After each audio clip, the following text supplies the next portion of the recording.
খলিফাতুল মুসলিমিন ওমর ফারুক রাদিয়াল্লাহু তাআলা আনহুর জামানা একটা মূর্তি ভাঙ্গার একটা মামলা। বাইরে অর্ধ পৃথিবীর শাসক, অর্ধ পৃথিবীর বাদশাহ হযরত ওমর ফারুক রাদিয়াল্লাহু তাআলা আনহু মিশরের গভর্নর ছিলেন আমর ইবনুল আস রাদিয়াল্লাহু তাআলা আনহু। অত্যন্ত বিচক্ষণ একজন সাহাবী এবং অত্যন্ত দুঃসাহসী একজন সাহাবী আমর ইবনুল আস রাদিয়াল্লাহু তাআলা আনহু মিশরের গভর্নর। আর খলিফাতুল মুসলিমিন আমিরুল মুমিনিন হলেন হযরত ওমর ফারুক রাদিয়াল্লাহু তাআলা আনহু। মদিনায় তখন রাজধানী, মিশরের গভর্নর আমর ইবনুল আস। মিশর কিছুদিন হলো মুসলমানের দখলে এসেছে। এর আগে এটা ছিল খ্রিস্টানদের দখলে। এর আগে কি ছিল? খ্রিস্টানদের দখলে ছিল। এজন্য খ্রিস্টান বাদশাহ হিরাক্লিয়াস সে মিশরে বহুত বড় একটা মূর্তি বানাইছিল যীশু খ্রিস্টের। ওদের আয়ত্তে থাকাকালীন সময়ে মিশরে বহুত বড় একটা খ্রিস্টানরা বহুত বড় একটা মূর্তি যীশু খ্রিস্টের, হযরত ঈসা আলাইহিস সালামের একটা মূর্তি বানাইছে। ঈসা আলাইহিস সালামকে খ্রিস্টানরা আল্লাহর পুত্র কয়, নাউজুবিল্লাহি মিন যালিক। হযরত উজাইর আলাইহিস সালামকে ইহুদিরা আল্লাহর পুত্র কয়। অথচ আল্লাহ বলেন লাম ইয়ালিদ ওয়া লাম ইউলাদ, আমি আল্লাহ সন্তান জন্ম দেই না আর আমি কারো থেকে জন্ম নেইও না। প্যারে হাজরিন, অতএব আমার সন্তান নাই, আমার বাপ মাও নেই, আল্লাহ এক ও দ্বিতীয়। কিন্তু ঈসাইরা, এই খ্রিস্টান আর ইহুদিরা, এরা এরকমভাবে আল্লাহর পুত্র এরকম সাব্যস্ত করে। খ্রিস্টানরা ঈসা নবীরে আর ইহুদিরা উজাইর আলাইহিস সালামকে। আমার ভাইয়েরা বন্ধুরা, একটা ঘটনা ঘটে গেল খ্রিস্টান পাড়ায়। এজন্য মিশরে অনেক খ্রিস্টান ছিল। গভর্নর মুসলমান আমর ইবনুল আস, কিন্তু জনগণ অনেক খ্রিস্টান রয়ে গেছে। ইসলাম বলে যে কোনো ধর্মের মানুষ তোমার দেশে বসবাস করবে, তোমার আইন মেনে চলবে, ইসলামের বিধিবিধান রাষ্ট্রীয় আইন মেনে চলবে, তার ধর্ম সে পালন করবে, ইসলাম তারে বাধা দিবে না। সর্বপ্রকার সহযোগিতা ইসলাম করবে। এটা হলো আমার নবীর আদর্শ। মায়ার নবী মদিনাতুল মুনাব্বরার শাসক। এই মদিনায় বহু ইহুদি ছিল। আল্লাহ নবী ইহুদিদেরকে তাদের ধর্ম পালনের পূর্ণ স্বাধীনতা দিয়েছেন। তাদের উপাসনালয়গুলির নিরাপত্তার ব্যবস্থা আমার নবী করেছেন। কোনো সাহাবী থেকে তাদের কোনো ধর্মীয় কাজে বাধা দেওয়া হয়েছে এমন কোনো নজির, কোনো দৃষ্টান্ত দেখানো যাবে না। এমনকি মুসলমানের সাথে তাদের যদি কোনো দ্বন্দ্ব লাগে, কোনো বিচার হয়, এই বিচার ব্যবস্থায় আল্লাহর নবী, মুসলমান যদি অন্যায় হয়ে থাকে আর ইহুদি যদি ন্যায়ের পক্ষে থাকে, মায়ার নবী ইহুদির পক্ষে রায় দিয়েছেন, মুসলমানের বিপক্ষে রায় দিয়েছেন। ইনসাফের আদালত ছিল। ইসলাম বলে আদালতের ক্ষেত্রেও কোনো ধর্ম বিবেচ্য বিষয় নয়। যে কোনো ধর্মের মানুষ হোক, সঠিক বিচার এটা তার হক।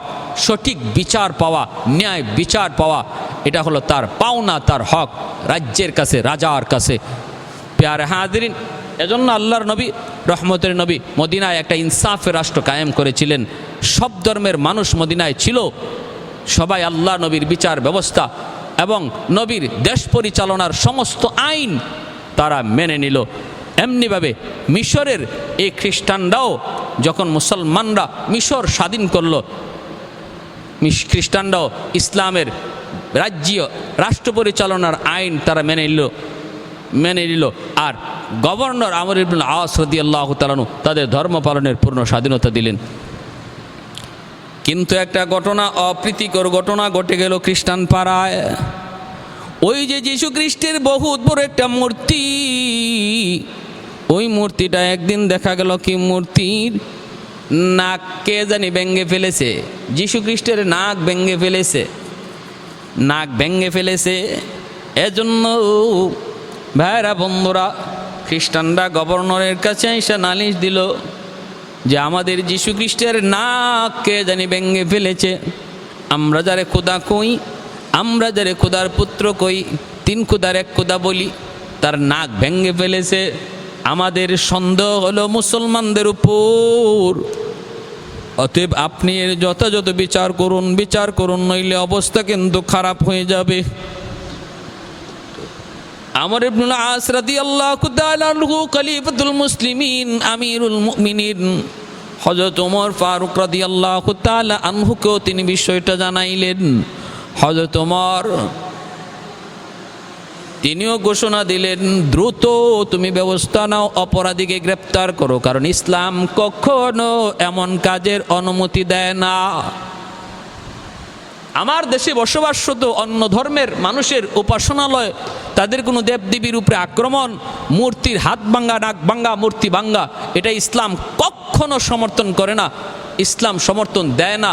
হযরত ওমর ফারুক বলেন, দ্রুত অপরাধীকে গ্রেপ্তার করো, কারণ ইসলাম কোন ধর্মের মানুষের ধর্মীয় অধিকারে আঘাত এটা কখনো অনুমতি দেয় না, গ্রেপ্তার করে তার দৃষ্টান্তমূলক শাস্তি দাও।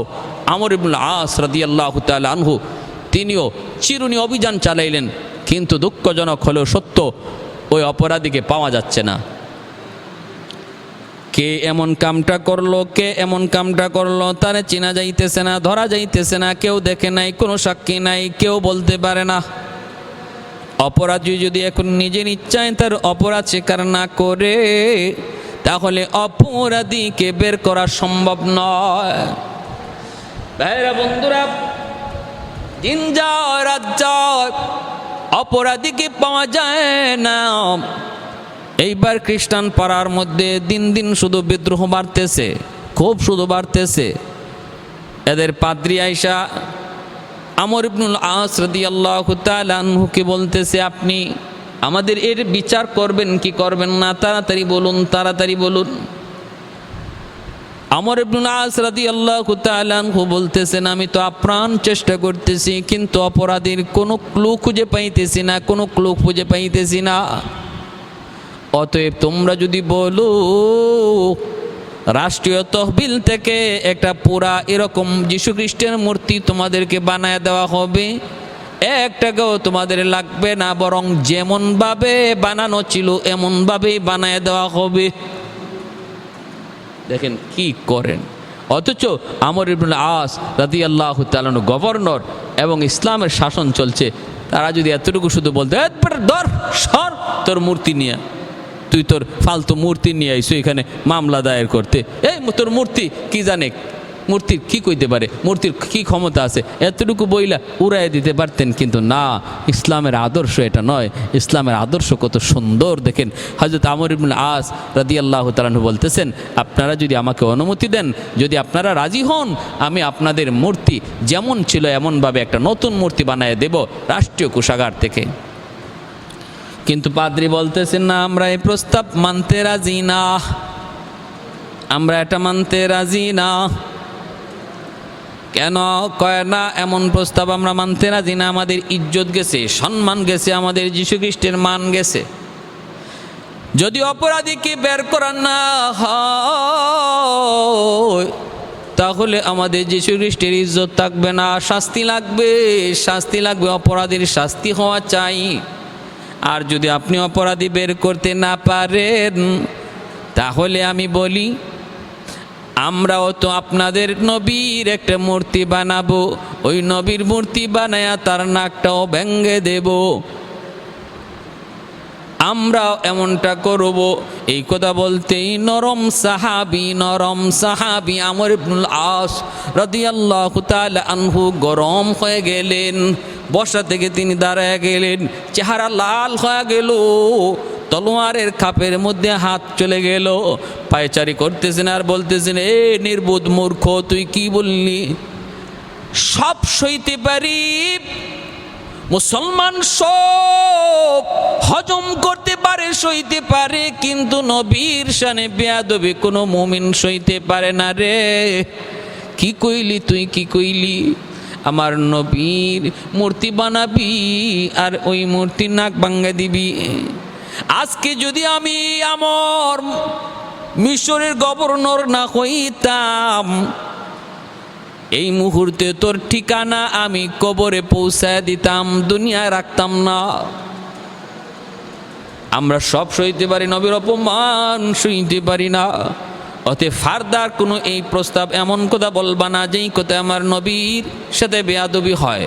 ফারদার এমন কথা বলবা না, এমন কথা বলবো না আমার নবীর শানে কেউ বেয়াদবি করবে আর তুমি নীরব ভূমিকা পালন করবা, তুমি তোমার নীরব ভূমিকা পালন করবা, আবার দাবি করবা আমি পাক্কা নামাজি, দাবি করবা আমি পাক্কা হাজি, দাবি করবা আমি পাক্কা দিনদার তাবলিগওয়ালা, বা দাবি করবা আমি বহুত বড় বুজুর্গ।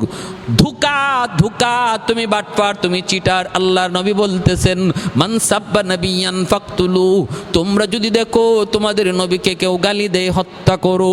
আমার নবী রহমতের নবী মক্কা বিজয়ের পর কিছু মানুষকে হত্যার নির্দেশ দিয়েছিলেন। এর ভিতরে একজন ছিল যে নবীকে গালাগালি করত। সে বাইতুল্লাহ হেরেমের ভিতরে যে অবস্থান করেছে, যেই জায়গায় অবস্থান করলে পরে কাউকে খুন করা যায় না। আল্লাহর ঘরের ইজ্জতে বাইতুল্লাহর ভিতরে খুন খারাপি করা নিষেধ, কিন্তু আল্লাহ নির্দেশ দিলেন বন্ধু আমার, আমি আল্লাহ সব সইতে পারি, কিন্তু আমার বন্ধুর শানে বেয়াদবি আমি আল্লাহ সইতে পারি না। ও যদি আমার ঘর বাইতুল্লাহর ভিতরে যায় অবস্থান আমি আল্লাহর নির্দেশ ওরে ওখানেই তুমি হত্যা করো, ওখানেই হত্যা করো, এতে আমার ঘরের ইজ্জত যাবে না। ভাইরা কত বড় সিদ্ধান্ত, কত বড় আদেশ! এজন্য দুশ্মনের দল নবীর বিরুদ্ধে ব্যঙ্গ করবে আর তুমি নিজেরে বহুত বড় নামাজি সাজাইয়া চুপচাপ বসে থাকবা। উলামায়ে কেরাম সহ কলেজ ভার্সিটির ওই যুবক, যেই যুবকগুলি নবীর ইশকে পড়ে রাজপথে আন্দোলন করলো, আর তুমি সেটাকে সাপোর্ট না করে মন্দ বললা, কপালে নামাজের দাগ ফলায় দিতে পারো, কিন্তু নবীর হাদিসের ভাষায় আস্তা একটা বাটফার মুনাফিক। বাংলাদেশে সত্যিকার আশিক রাসূল আসেনি না নাই? প্রমাণ হয়েছে, প্রমাণ হয়েছে।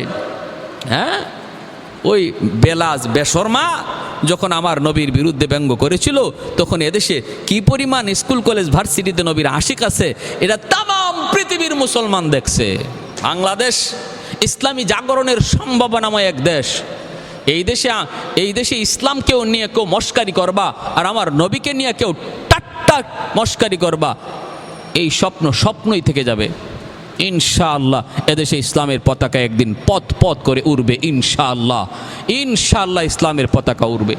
প্যারা হাদিরিন, এজন্য বলতেছিলাম হযরত আমর ইবনুল আস রাদিয়াল্লাহু তাআলা আনহু নরম সাহাবী গরম হয়ে গেছেন যে কইলি কি তুই, অন্য কোনো প্রস্তাব দিতি, বললি কি তোর কথায় আমার নবীর সাথে বেয়াদবি, এটা মুসলমান হিসাবে আমি কখনো মেনে নিতে পারি না। হযরত আবু বকর সিদ্দিক রাদিয়াল্লাহু তাআলা আনহু এমন নরম সাহাবী, তিনিও গরম হয়েছিলেন। আবু বকর সিদ্দিক রাদিয়াল্লাহু তাআলা আনহু তিনি একদিন এক রাস্তা দিয়ে যাইতেছেন, ওই অবস্থায় এক ইহুদি উনাকে গালি দিছে। উনি গালি শুনছেন, জবাব দেন না। এরপরে ইহুদি উনার বাবাকে গালি দিছে, আবু বকর সিদ্দিক তাও জবাব দেন না। তারপরে আল্লাহর নবীকে গালি দিয়ে বসছে। যেই মাত্র মায়ার নবীরে গালি দিছে হযরত আবু বকর সিদ্দিক রাদিয়াল্লাহু তাআলা আনহু, তিনি আর সামনে কদম দেন না, কদম ঘোরায় ফেললেন। চেহারা আর স্বাভাবিক চেহারা নয়, চেহারার মধ্যে আগুন, গুসায় ফেটে যাচ্ছেন। ওই ইহুদির কাছে যাইয়ে গায়ে যদ্দূর শক্তি ছিল অদ্দূর শক্তি দিলইয়া ইহুদির গালে একটা চর বসায় দিয়েছেন। এক চরেই হাতের আঙ্গুলের ছাপ পড়ে গেছে ইহুদির গালে। কি বুঝলেন? কি বুঝলেন? অতএব সমাজে যে সকল মানুষগুলা দেখতে নরম, এদেরকে নরম মনে করবেন না। এই নরম মানুষগুলা খেপে গেলে যে কি পরিমাণ গরম হইতে পারে এটা সময়ে টের পাবেন, এখন বোঝা যাবে না। কারণ নরম মানুষদের পিছনে এক অদৃশ্য মহাশক্তি রয়েছে, গরম এক হাত রয়েছে, নরমের সাথে গরম হাত রয়েছে। এই গরম হাতটার সময়ে ব্যবহার হবে। এজন্য নরমকে যারা দুর্বল মনে করে ওরা বোকা, তারা চরম বোকা। মজলুমকে যারা দুর্বল মনে করে ওরা চরম বোকা, কারণ মজলুমের সাথে আল্লাহ আছেন, জালেমের সাথে আল্লাহ নাই, মজলুমের সাথে আল্লাহ আছেন। মজলুমকে যারা দুর্বল মনে করে ওরা বোকার রাজ্যে বাস করে। সাবধান, আমাদের ভদ্রতাকে কেউ দুর্বলতা মনে করবেন না।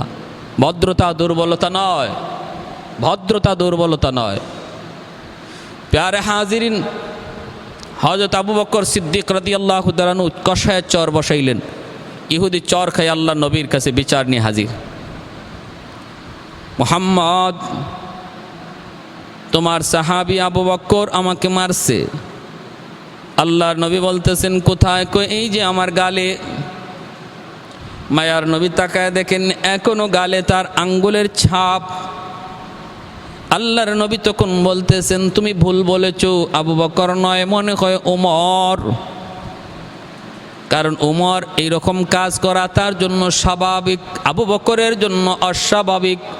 ওমর হলেন গরম, আবু বকর হলেন নরম। ইহুদি কয় না না, আপনার নরম সাহাবী গরম হয়েছে। আল্লাহ নবী বলেন আমার নরম সাহাবী এমনি তো গরম হইতে পারে না, কারণটা কি? কয় কোনো কারণ নাই। আল্লাহ নবী আবু বকর সিদ্দিককে ডাক দিলেন, আবু বকর কে এই কাজ করেছে? বলে নবী গো আমি। আল্লাহ নবী বলতেছেন আবু বকর তুমি এমন কাজ করেছো, কিন্তু আমি তো কল্পনা করতে পারি নাই, আমি ভাবছি ওমরের। কেন এমন করেছো? আবু বকর সিদ্দিক বলতেছেন নবী গো আমার কথাটা শুনুন, আমাকে গালি দিয়েছে জবাব দেই না, বাপ তুলে গালি দিয়েছে জবাব দেই না, কিন্তু আমার নবীকে নিয়ে যখনই গালি দিয়েছে আমি আর নীরব থাকতে পারি নাই গো নবী, আমি বসায়া দিছি। ইহুদি কয় না না, মিথ্যা কথা, আমি আপনাকে গালি দেই নাই, যা কইছি ওর কেউ আর ওর বাবাকে বলছে, আপনাকে নিয়ে কিছু বলি নাই। আল্লাহ নবী বলতেছে আবু বকর সে তোমার নবীকে কিছুই বলে নাই, অতএব তুমি কেমন করে বলবা, কেমন করে তুমি কথার প্রমাণ পেশ করবা? আবু বকর এটা মুহাম্মদুর রাসূলুল্লাহর আদালত, এখানে সাক্ষী প্রমাণ ছাড়া কিছুই গ্রহণযোগ্য নয়। আবু বকর জানি তুমি সিদ্দিক, জীবনে মিথ্যা বলো নাই, কিন্তু আজকে তোমার কথার সাক্ষী লাগবে আবু বকর। সে যে তোমার নবীকে গালি দিয়েছে এই কথার সাক্ষী লাগবে, বাকি তুমি যে তার মারছো সাক্ষী লাগবে না, তার গাল নিজেই সাক্ষী। আবু বকর সিদ্দিক রাদিয়াল্লাহু তাআলা আনহু এইবার আল্লাহর কাছে তিনি হাত উঠে কান্দেন, মালিক, ও মালিক, কেউ তো সেখানে ছিল না। আল্লাহ আমি আবু বকর তো আজকে মিথ্যাবাদী হয়ে যাচ্ছি, তুমি একটু সাহায্য করো। কেউ তো আমার কথা শুনে নাই, কেউ তো ওইখানে ছিল না। সাথে সাথে আল্লাহ আবু বকর সিদ্দিকের অন্তরে ইলহাম করে দিলেন। সিদ্দিক আকবর বলতেছে নবী গো, ও গো নবী, ওখানে কেউ তো ছিল না, সাক্ষী দিবে কোত্থেকে? কিন্তু একটা গাছ ছিল, বাবলা গাছ, ওই গাছটার নিচে সব ঘটছে, গাছটা সব দেখছে, গাছটা সব শুনেছে। আমি আবু বকরের ইয়কিনার বিশ্বাস,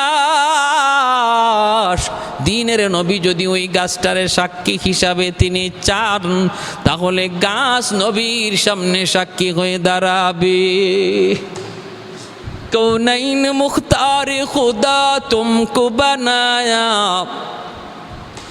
कौनैन मुख्तार खुदा तुमको बनाया, उम्मत का निगाहबान खुदा तुमको बनाया, उम्मत का निगाहबान खुदा तुमको बनाया। मौला मेरा आका मेरा रहमत की नबी है, ताजदार मदीना है तुम्हारे अरबी है, ताजदार मदीना है तुम्हारे अरबी है। महबूब ने कहा सल्ले अला नाम मोहम्मद, आँखों की जिया दिल की जिला नाम मोहम्मद, आँखों की जिया दिल की जिला नाम मोहम्मद। আল্লাহর নবী রহমতের নবী বলতেছেন চলো মামলা নিয়ে গাছের কাছে যাই। ইহুদির চোখ বড় বড় হয়ে গেছে, কয় কিরি এটা আবার কোন বিপদে পড়লাম, ভাবছিলাম সাক্ষী পাইব কোত্থেকে, এখন দি কয় গাছে বলে সাক্ষী দিবে। ও গাছের কাছে আসলো, হযরত আল্লাহর নবী গাছকে সাক্ষী হিসাবে তিনি চাইলেন, সাথে সাথে আল্লাহ গাছের জবান খুলে দিলেন। সুবহানাল্লাহ। গাছটা ডাক দিয়া বলতেছে, নবী গো, আমি সব শুনেছি, সব দেখেছি। আপনার আবু বকর যা বলেছে সত্য বলেছে, ইহুদি যা বলেছে মিথ্যা বলেছে। সাথে সাথে ইহুদি ডাক দেয়া কয়, নবী গো, আমি এতদিন পর্যন্ত আপনাকে চিনি নাই, আজকে আমার চিনতে কোনো অসুবিধা রইল না। যেই নবীরে গাছে চিনলো, মাছে চিনলো, আমি চিনলাম না। আর দেরি করতে চাই না, তাড়াতাড়ি কালেমা পড়াইয়া মুসলমান বানায় দেন। তাহলে নরম সাহাবীরও গরম হয়ে গেছেন কখন? যখন নবীর সাথে বেয়াদবি হয়েছে। মুহাম্মাদুর রাসূলুল্লাহ ওয়াল্লাযীনা মাহু আশিদ্দাউ আলাল কুফফার রুহামাউ বাইনাহুম, রুহামাউ বাইনাহুম। আল্লাহ বলে, আমার নবী এবং আমার নবীর হাতে গড়া সাহাবায়ে কেরামের আদর্শ হলো তারা খুব নরম, আবার জায়গা মতো খুব গরম। যেমন তারা নরম তেমন তারা গরম। আমর ইবনুল আস রাদিয়াল্লাহু তাআলা আনহু তিনি বললেন, আর কোনো প্রস্তাব আছে কিনা তোমাদের বলো, আমার নবীর সাথে বেয়াদবি করা ব্যতীত যে কোনো প্রস্তাব তোমরা দাও সেটা আমি মানব, কথা দিলাম। এই কথা বলতেই এক খ্রিস্টান পাদ্রী টাস করে বলে ফেলছে, তাহলে আমরা আমাদের যীশু খ্রিস্টের নাকের বদলা আপনার নাক চাই, আপনার নাক চাই। আমর ইবনুল আস রাদিয়াল্লাহু তাআলা আনহু সহ মুসলমানগণ সব অবাক হয়ে গেলেন। হ্যাঁ, তিনি কি বললেন, আর সাথে সাথে পাদ্রী কি বলে ফেলল? তিনি তো ওয়াদা দিয়ে ফেলছেন, আমার নবীর সাথে বেয়াদবি করা ব্যতীত যা বলবা তাই মানব।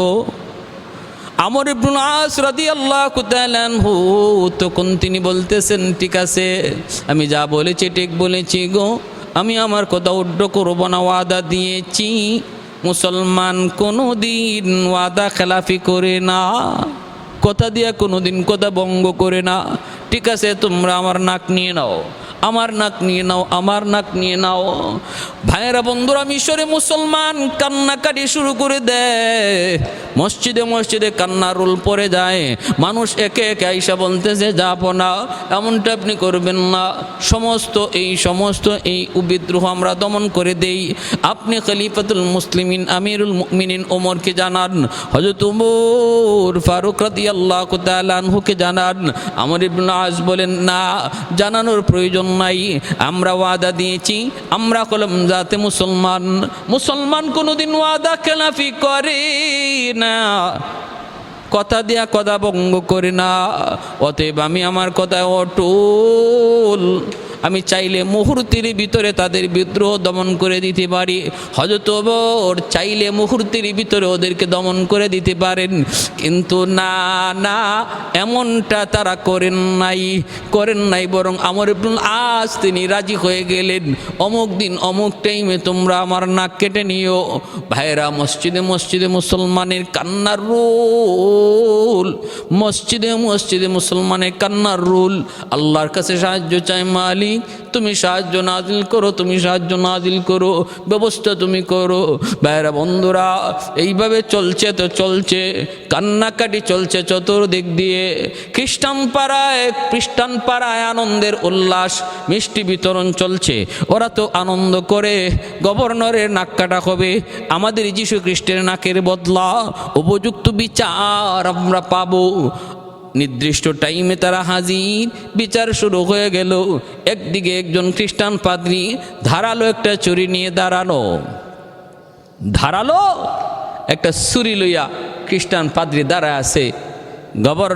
মিশরের গভর্নর আমর ইবনুল আস রাদিয়াল্লাহু তাআলা আনহুর নাক কাটার জন্য। আহা, মুসলমানের চোখ দিয়ে টপ টপ করে পানি পড়তেছে। সবাই তো চিন্তায় চিন্তিত। ওই অবস্থায় মামলা যখন চলছে, ওনার নাক কাটার জন্য পাদ্রী যখন সামনে আগাইতেছে, ওই মুহূর্তে সাথে সাথে একজন যুবক দৌড় দিয়ে গিয়া পাদ্রীর হাতের ছুরি ধরে ফেলছে। দৌড়ে ডাক দিয়া বলতেছে, না না, এই ছুরি দিয়া এই মহান ব্যক্তির নাক কাটা যাবে না, কারণ আপনাদের মূর্তির, যীশু খ্রিস্টের মূর্তির নাক ভাঙ্গার অপরাধী হলাম আমি।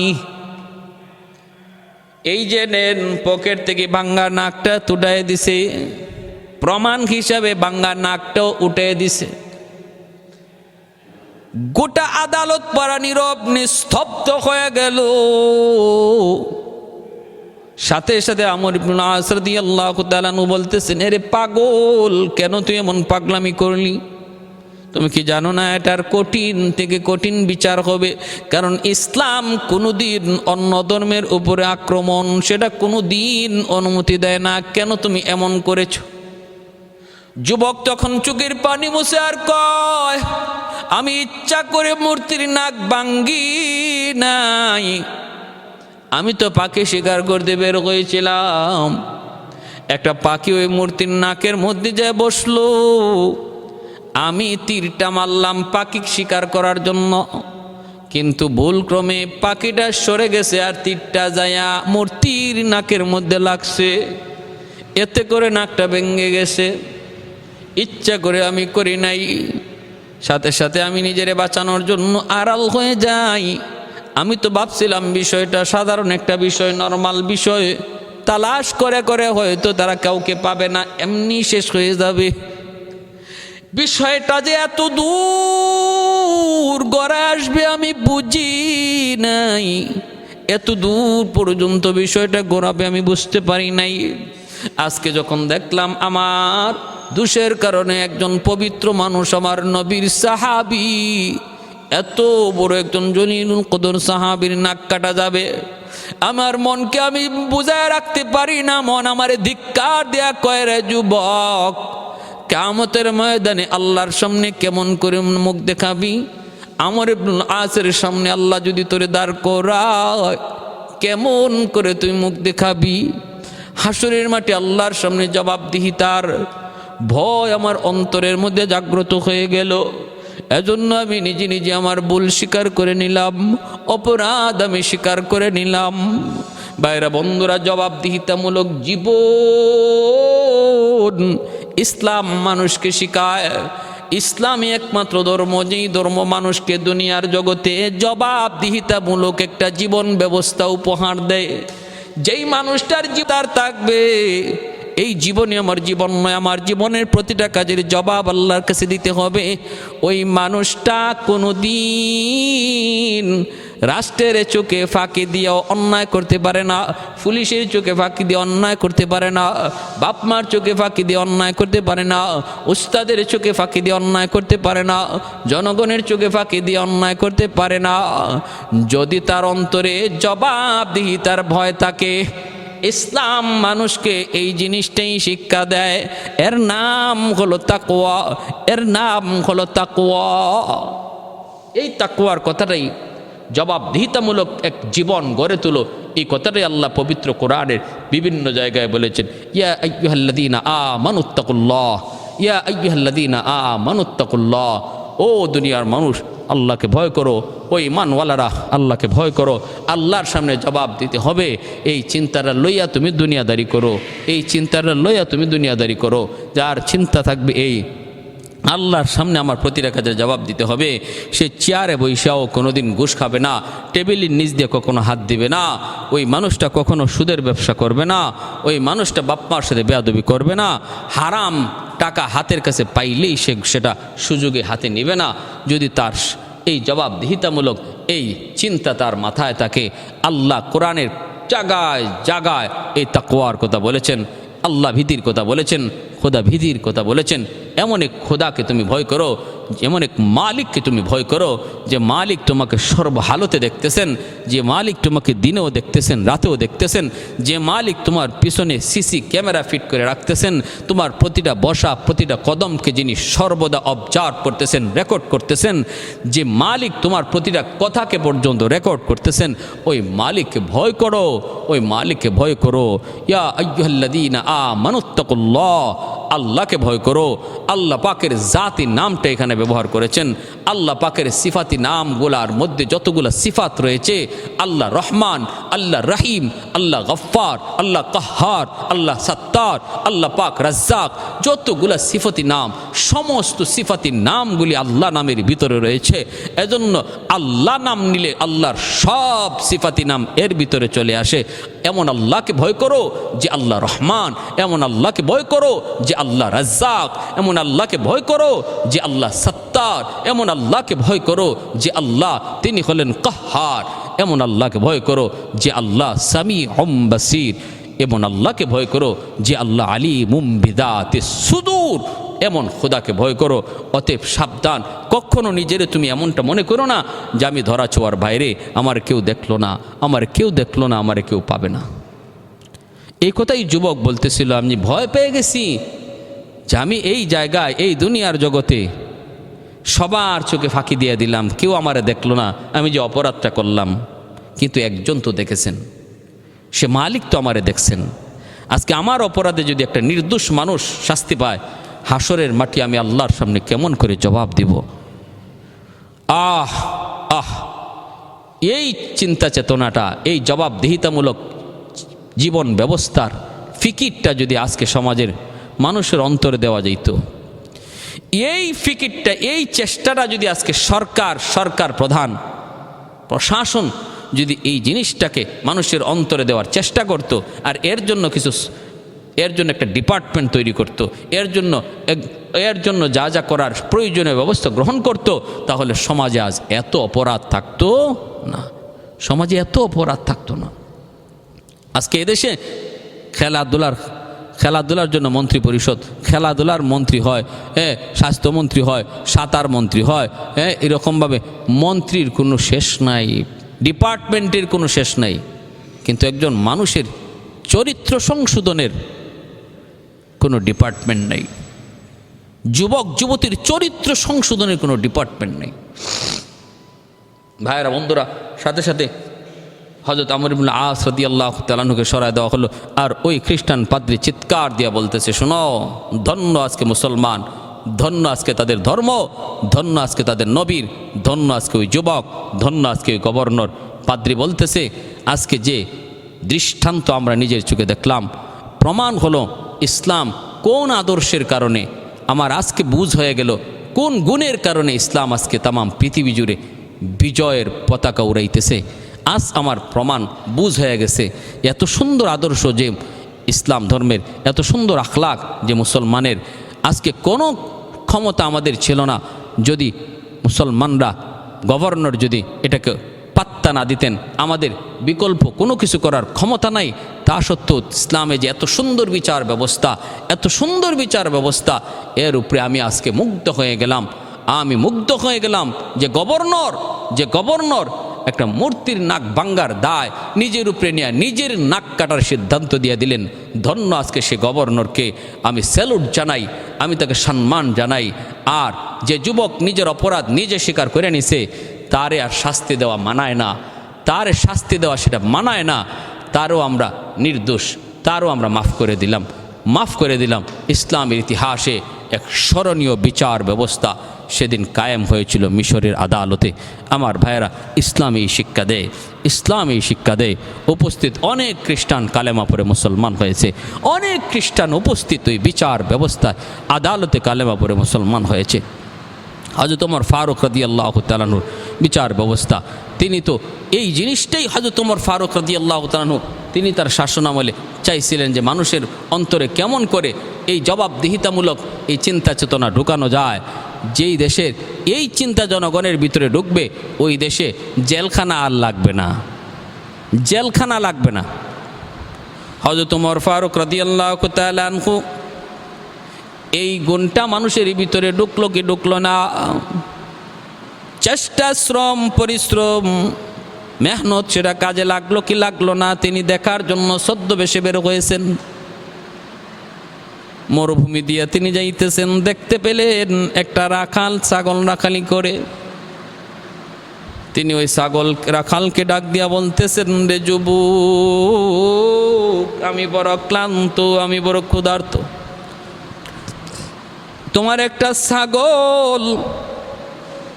একটা ছাগল আমার কাছে তুমি বিক্রি করবানি, আমি বড় ক্ষুধার্ত, কিছু পয়সা তোমার মিলবে। রাখাল বলতেছে, আমি তো ছাগলের মালিক নই, কেমন করে আপনার কাছে ছাগল বিক্রি করব? হযরত ওমর বলেন, অনেকগুলি ছাগল, একটা ছাগল যদি তুমি বিক্রি করে দাও তোমার মালিক তো চুপ বুঝবে না, টের পাবে না। এতগুলি ছাগলের ভিতরে একটা ছাগল যদি তুমি বিক্রি করে দাও তোমার মালিক টের পাবে না। রাখাল বলতেছেন, না মুসাফির, কে তুমি? তোমারে চিনি নাই গো। কিন্তু আমার মালিক বড় চালাক, বড় চতুর, সে বের করার সময় গনে গনে বের করে, ঢুকানোর সময় গনে গনে ঢুকায়, ধরা খেয়ে যাব। হযরত ওমর বলেন, যদি গণনা করার সময় একটা কম পায় তুমি বলবা কাদ আকালা খুযিব। যদি বলে একটা ছাগল কম কেন, তুমি বলবা বাঘে খেয়ে ফেলেছে। জঙ্গলের পাশে আমি ছাগল রাখালি করি, একটা ছাগল বাঘে খেয়ে ফেলেছে, তুমি বলে দিও। এই কথা বলতেই তো কোন যুবক বলতেছে, মুসাফির তোমার এই কথাটা বড় ভালো। এই কথা বললে পরে আমার মালিক আমার কথা বিশ্বাস করে নিবে। বাঘে খেয়ে ফেলেছে এই কথা বললে বিশ্বাস করে নিবে, আমার মালিককে আমি বুঝাইতে পারবো। কিন্তু আমাকে জবাব দাও, ফাআইনাল্লাহ, আমি আমার দুনিয়ার মালিককে এই কথা বলে বুঝ দিতে পারবো, কিন্তু আসমানের মালিক রে আমি কোথায় রাখবো? আমি আমার আসমানের মালিক রে কোথায় রাখবো? দুনিয়ার মালিক রে আমি বুঝ দিয়ে দিব। হযরত ওমর ফারুক রাদিয়াল্লাহু তাআলা আনহু যুবকরে জড়ায় ধরে কাঁদতে শুরু করলেন। যুবকরে জড়ায় ধরে তিনি কাঁদতে শুরু করলেন আর বললেন, রে যুবক, তোমার মতো যুবক যতদিন উমরের রাজত্ব থাকবে উমরের টেনশন নাই। আল্লাহর কাছে জবাবদিহিতার জন্য, মুক্তির জন্য এমন একটা দুইটা যুবক আল্লাহর সামনে আমি পেশ করব। বাকি জীবন হযরত ওমর ওই রাখালের কথাটাকে তিনি তসবির মতো জপতেন, তসবির মতো তিনি জপতেন। হযরত ওমর তসবির মতোই আমরা যেভাবে সুবহানাল্লাহ, আলহামদুলিল্লাহ, আল্লাহু আকবার জপি, এইভাবে হযরত ওমর রাখালের কথাটাকে তসবির মতো ফাআইনাল্লাহ ফাআইনাল্লাহ ফাআইনাল্লাহ ফাআইনাল্লাহ ফাআইনাল্লাহ। আমি যদি মানুষের চোখে ধোঁকা দিতে পারলাম, কিন্তু আমার আল্লাহকে আমি কোথায় রাখবো? আমি মাকে ধোঁকা দিলাম, আমার আল্লাহকে কোথায় রাখলাম? উস্তাদকে ধোঁকা দিলাম, আল্লাহরে কোথায় রাখলাম? আমার স্ত্রীরে আমি ধোঁকা দিলাম, আল্লাহরে কোথায় রাখলাম?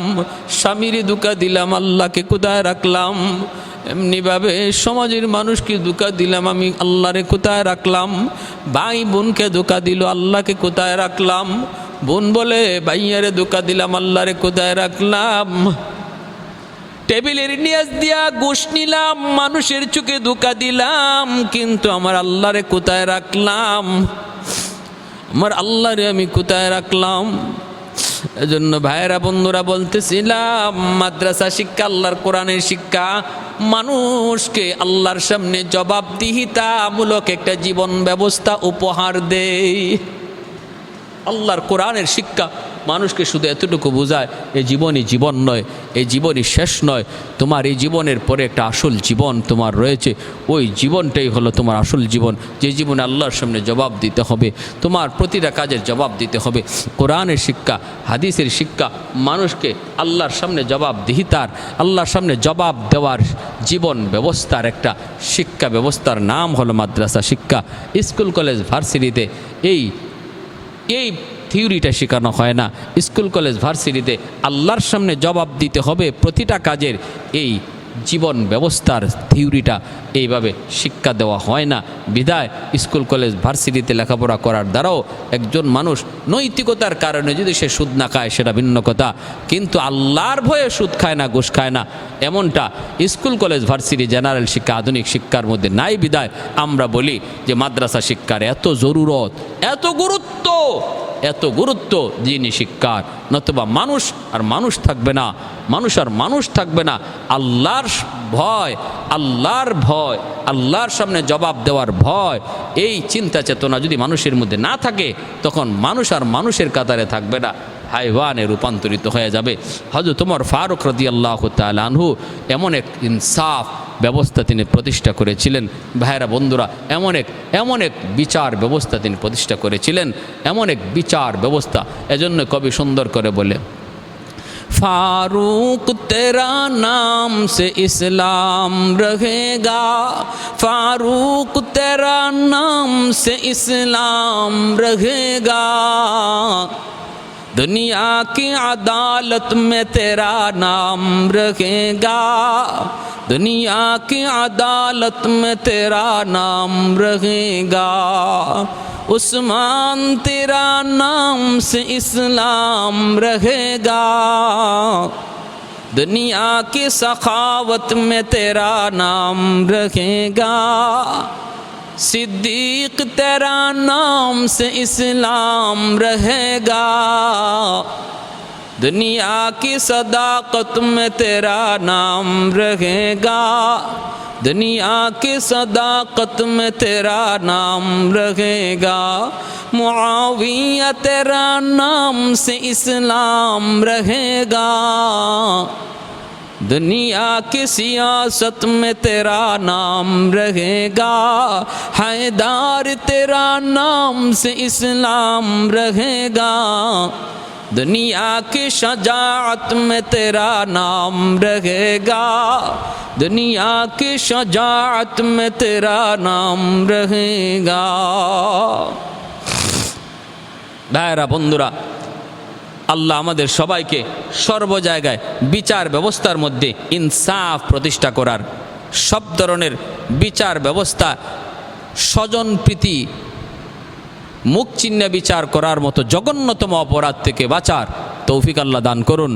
আর সব জায়গায় ইনসাফের বিচার প্রতিষ্ঠা করার তৌফিক দান করুন। ঘরে বাইরে সমাজে দেশে আল্লাহ যেন ইনসাফের সাথে আমাদেরকে চলার, ইনসাফের সাথে কথা বলার, আমি 2 জন মানুষের বিচারও যদি করি সেখানেও ইনসাফ প্রতিষ্ঠা করার, আর 1000 মানুষের বিচারও যদি করি সেখানেও ইনসাফ প্রতিষ্ঠা করার তৌফিক আল্লাহ দান করুন।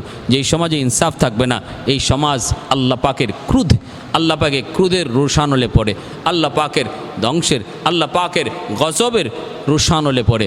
যেই সমাজে ইনসাফ থাকে না, আল্লাহ নবী বলেন পূর্বেকার বহু কওমকে আল্লাহ তাদের বিচারে ইনসাফ না থাকার কারণে ধ্বংস করে দিয়েছেন। বহু কওমকে আল্লাহ পাক ধ্বংস করে দিয়েছেন। ইজা সারিকা ফীহিমুদ দাঈফ আকামু আলাইহিল হাদ্দা ওয়া ইজা সারিকা ফীহিমুশ শরীফ তারাকুহু। দুর্বল মানুষ অপরাধ করলে বিচার 100 তার উপরে কায়েম করত, আর সবল মানুষ একই অপরাধ করলে তারা ছেড়ে দিত।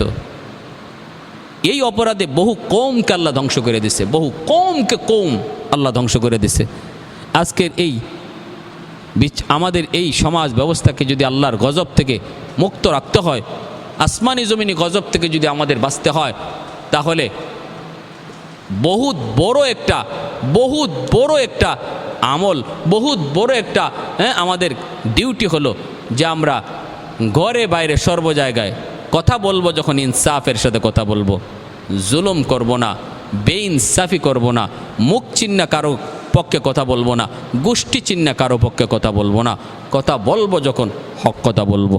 আল্লাহ আমাদের সবাইকে এই কথাগুলো আমল করার তৌফিক দান করুন। ওয়া আখির দাওয়ানা আনিল হামদুলিল্লাহি রব্বিল আলামিন।